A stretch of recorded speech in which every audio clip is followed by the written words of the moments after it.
La novela histórica nació en el siglo XV y se desarrolló durante 2 siglos, el XVI y el XVII.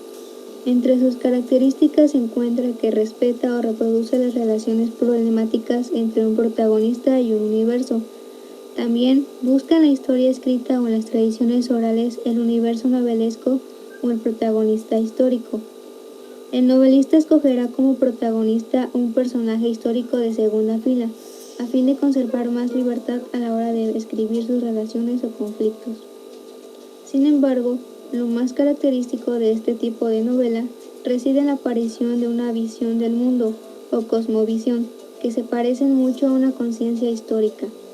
Por primera vez, el novelista se encuentra en posesión de una memoria histórica, lo que quiere decir que no solo reproducirá los hechos históricos, sino que los seleccionará tratándolos según su conciencia histórica.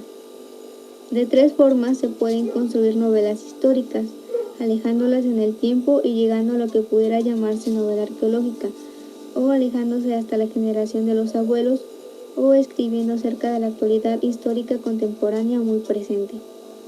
En el caso de la novela arqueológica, nos hallamos ante una reconstrucción histórica que permite toda clase de libertades, o una mayor libertad, con el consiguiente enriquecimiento de la estructura novelesca. En el segundo caso, que es el tratamiento normal, el autor opera sobre una memoria histórica presente en la conciencia colectiva, y en el tercer caso, la contemporaneidad le inclinará a este autor supuesto a llegar incluso a las fronteras de la novela política o de opinión. Con las guerras de Granada es posible decir que nos encontramos ya ante la estructura de la novela histórica. El autor reconstruye un universo histórico próximo a la memoria de todos, e inserta aventuras caballerescas y amorosas, fiestas y torneos, romances y cantares. Los diversos personajes, unos históricos y otros no tanto, se mueven con entera libertad por el universo reconstruido. El abencerraje se ha conservado en 3 versiones distintas de mediados del siglo XVI.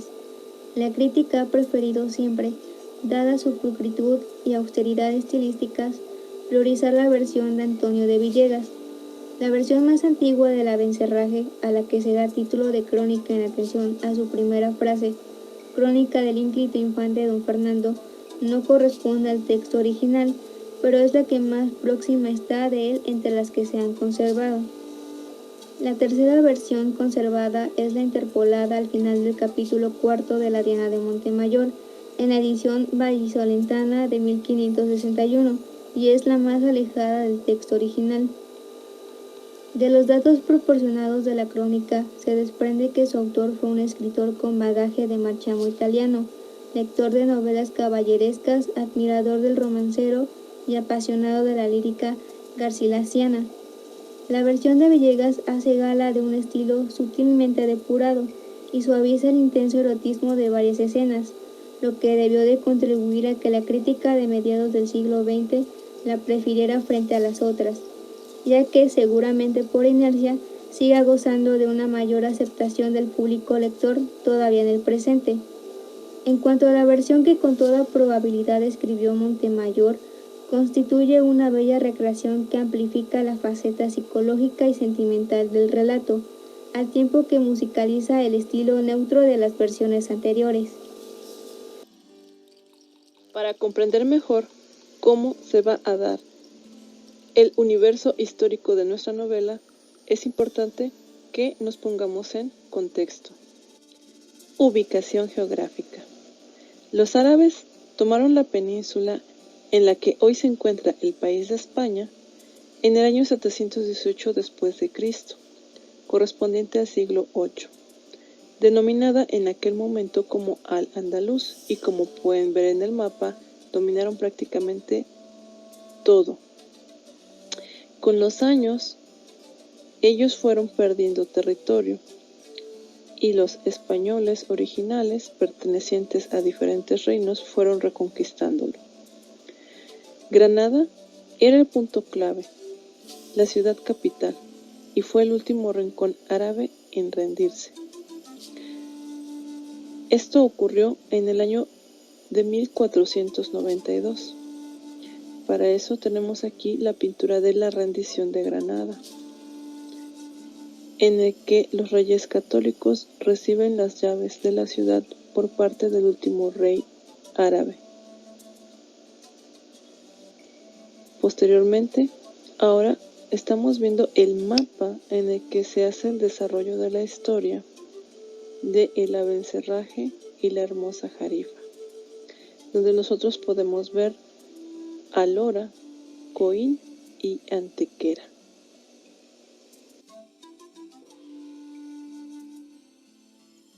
A continuación te presento el estrato social que se mantuvo en Al-Ándalus. Al principio vamos a tener a los árabes y sirios, posteriormente a los bereberes. Después vamos a tener a los muladíes, que eran los cristianos que se convirtieron al Islam, también denominados adoptados. Posteriormente tendremos a los mozárabes, que eran cristianos que adoptaron la cultura musulmana sin convertirse, y a los judíos, y finalmente a los esclavos.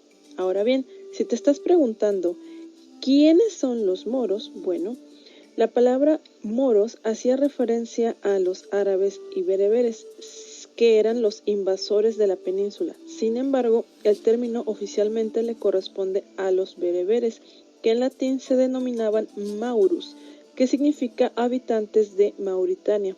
Sin embargo, finalmente, en español, este término hace referencia a los musulmanes o infieles.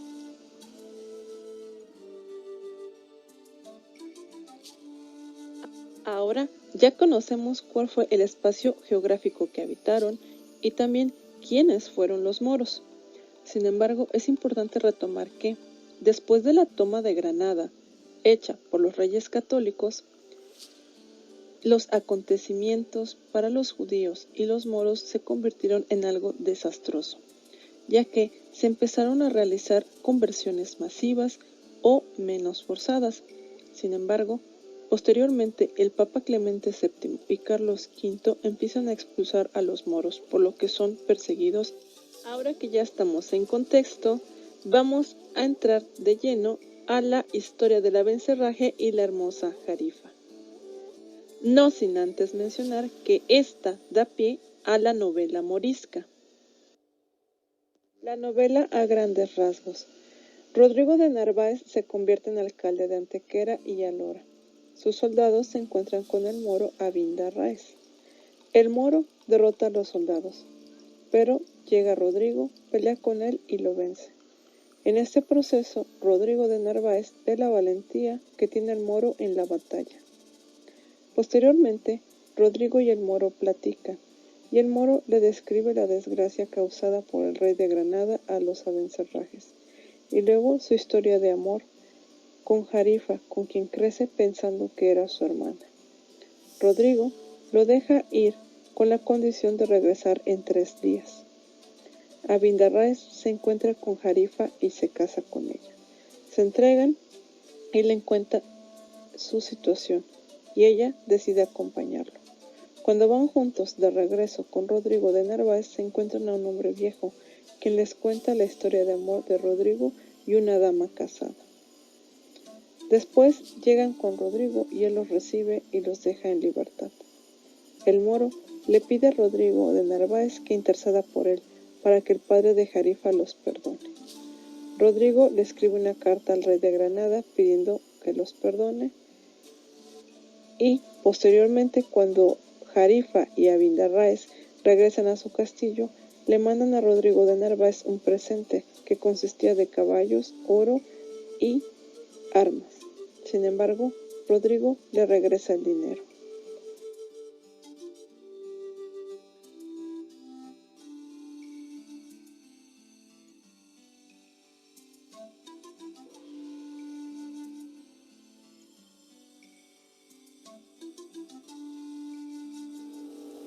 Rodrigo de Narváez fue un personaje histórico y fue nombrado alcaide o jefe militar de la fortaleza de Antequera en 1410. En la novela también se le atribuye la alcaidía de Alora, que se conquistó 70 años más tarde. Falleció en 1424 y fue sepultado en la iglesia del castillo de Antequera. En el siglo de oro, su figura fue recordada y ensalzada por numerosos autores, como Lope de Vega en El remedio de la desdicha, o el propio Cervantes, quien en Don Quijote cita al valeroso Rodrigo de Narváez, alcaide de Antequera, en varios pasajes. En la novela, el narrador lo presenta como un típico ejemplar de los caballeros españoles que le servían tanto al poder político como eclesiástico. Al principio de la historia se enumeran las proezas militares de Narváez, erigiéndolo como un gran capitán cristiano. La virtud es uno de los aspectos más importantes que resaltan en este personaje, y lo demuestra cuando deja en libertad a Vindarráiz para que pueda cumplir la promesa que le hizo a su amada, y luego confiando en que el moro va a volver. De Narváez se nos dice que era notable en virtud y hechos de armas. Tradicionalmente los personajes de más edad se habían caracterizado por una mayor experiencia, capacidad de reflexión y prudencia. En palabras de López de Estrada, Rodrigo de Narváez es el hombre maduro que posee la ciencia humana necesaria para dominar los sucesos de la fortuna. Por otra parte, este personaje también muestra liberalidad cuando ofrece la libertad provisional a Vindarráiz. El personaje de Jarifa es descrita como una joven noble y hermosa, y es la amada de Vindarráiz. Ante los ojos de este moro, ella es similar a Salmacis, es decir, una hermosa diosa. También le parecía que era más hermosa que Venus cuando salió al juicio de la manzana, en el momento en que Jarifa colocó una guirnalda sobre su cabeza. Por otro lado, el amor que le otorga a Vindarráiz es muy devoto, ya que cuando parte hacia Coín, le hace la promesa de que al reunirse de nuevo se casarán a escondidas de su padre. También se refleja cuando decide acompañarlo con Rodrigo de Narváez, quien lo esperaba para hacerlo su prisionero. Abindarráez el Mozo es un personaje ficticio que en la novela es presentado por el narrador como el joven que se deja arrastrar por la pasión y que obra por impulsos, sin pensar cuál pueda ser el desenlace. Sin embargo, es fiel a su dama, y al igual que Rodrigo de Narváez, representa a un caballero ideal, ya que se muestra en él la virtud, liberalidad, esfuerzo, gentileza y lealtad, pero del lado de los moros. Por otro lado, se muestra como un guerrero valeroso y aguerrido, leal al cumplir su pacto con Rodrigo de volver de la visita con su dama. Al hacer esto, se muestra al mismo nivel moral del cristiano. Él es un abencerraje que, en palabras de López Estrada, es un caballero descendiente de un gran linaje, lo que apunta a que su conducta es predeterminada por la fuerza de su sangre. Este linaje guerrero está testimoniado en una crónica cristiana donde se narra la visita de un príncipe granadino a Castilla, quien venía acompañado de otro caballero llamado Abencerraje. Dicho sea de paso, se conoce que los Abencerrajes eran oriundos de Arabia y fueron una milicia de gente noble y valerosa, la flor de todo aquel reino. Sin embargo, no es verosímil que en su lenguaje se mencionara a personajes pertenecientes a los clásicos como Narciso, Salmacis, Troco y Venus. Tampoco casarse por palabras, práctica en donde solo bastaba que los contrayentes se dieran la mano y se aceptaran como marido y mujer, como lo hacen delante de la dueña. Dicha práctica se prohibió en el Concilio de Trento, llevada a cabo entre los años 1545 y 1563. Finalmente, tampoco es verosímil que él culpase de sus adversidades a la fortuna. Abindarráez, el mozo, es el único personaje que trae una descripción bastante amplia, tanto de su físico como de su vestimenta. Y cito a continuación: y mirando con más atención, vieron venir por donde ellos iban un gentil moro en un caballo ruano. Él era grande de cuerpo y hermoso de rostro, y parecía muy bien a caballo. Traía vestida una marlota de carmesí y un albornoz de damasco del mismo color, todo bordado de oro y plata. Traía el brazo derecho regazado y labrado en él una hermosa dama, y en la mano una gruesa lanza de 2 hierros. Traía una adarga y cimitarra, y en la cabeza una toca tunecí, que dándole muchas vueltas por ella le servía de hermosura y defensa de su persona.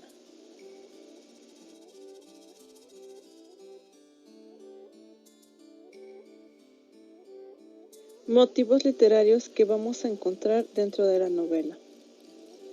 El otro y la admiración a la cualidad guerrera.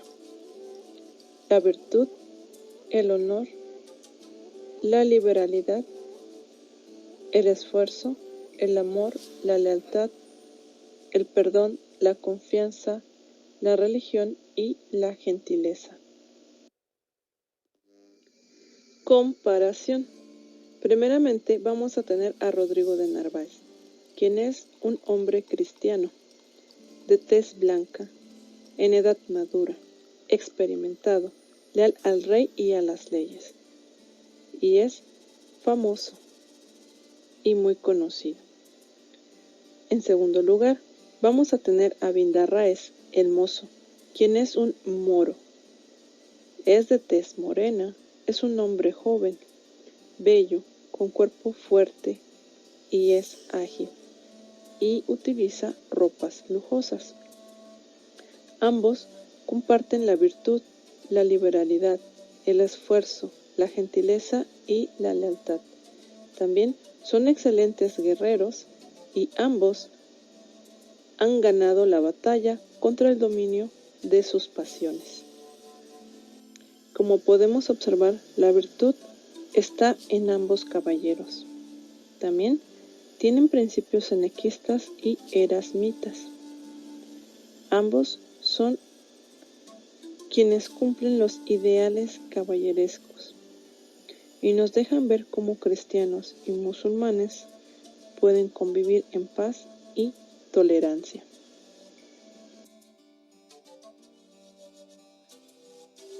La novela del Abencerraje aspiraba a rebajar las tensiones interétnicas y a construir una base para la convivencia pacífica de moros y cristianos.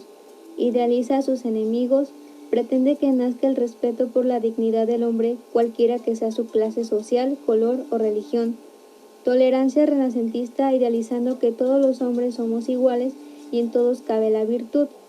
Introduce al mundo de ideales, narra hechos agradables y estilizados. Su objetivo era enseñar, deleitándonos con lecciones morales y políticas e inculcar a los cristianos viejos otra visión de los moriscos y mudéjares. La virtud crea la armonía, esta ilumina lo oscuro y funde lo distinto. A continuación haré una comparación entre El Abencerraje y la serie histórica animada llamada Sengoku Basara, la cual fue estrenada en el año 2010. Para esto voy a tomar como motivo literario la virtud guerrera, y es que esta serie toma a los personajes reales nacidos en el año de 1567, Date Masamune y Sanada Yukimura, ambos pertenecientes a diferentes etnias. Sin embargo, comparten las mismas virtudes y admiración el uno por el otro por su cualidad guerrera. Y es que tienen honor, se esfuerzan por ganar y al mismo tiempo utilizan el perdón y la confianza, ya que en algún punto de la serie podemos ver cómo ambos pelean con fines en común, terminando como grandes amigos y al mismo tiempo grandes oponentes.